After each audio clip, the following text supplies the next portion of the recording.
তো যে কোনো চ্যানেলের ক্যাটাগরি দেখার সহজ উপায়। তো চলো তোমাদের দেখিয়ে দিই কীভাবে ক্যাটাগরি দেখতে হয়। তার জন্য তোমরা ক্রোমে চলে আসবে, তারপর এখানে লিখবে gina8.net। তো এটা লিখে সার্চ করে দিবে। তো দেখো আমি এখানে কিন্তু সুন্দর মতো লিখে দিলাম gina8.net। তো এখানে চলে আসলো কিন্তু একটা ইন্টারফেস। তো এখানে তোমরা কী করবে, কর্নারেতে দেখতে পাচ্ছ একটা সার্চ বার, এই যে কর্নারে তোমরা এই সার্চ বারে ক্লিক করে দিবে। তো এখানে ক্লিক করার পর তোমরা যে ইউটিউব চ্যানেলের ক্যাটাগরি জানতে চাও সেই ইউটিউব চ্যানেলের নাম লিখে সার্চ করে দিবে। তারপর তোমরা দেখতে পারবে যে তাদের ক্যাটাগরি কী। তো তোমাদের দেখানোর ক্ষেত্রে আমি এখানে রোহান নাগ ভাইয়ের কিন্তু ইউটিউব চ্যানেলটা সার্চ করে দিলাম। এখন দেখতে পাচ্ছ কিন্তু তাদের ভিডিও।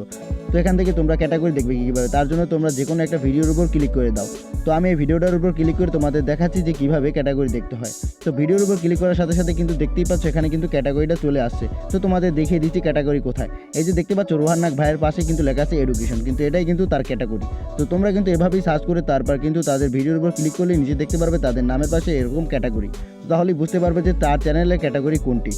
তো ভিডিওটি যদি একটু পরিমাণ ভালো লাগে তাহলে অবশ্যই আমার চ্যানেলটি সাবস্ক্রাইব করে পাশে থাকা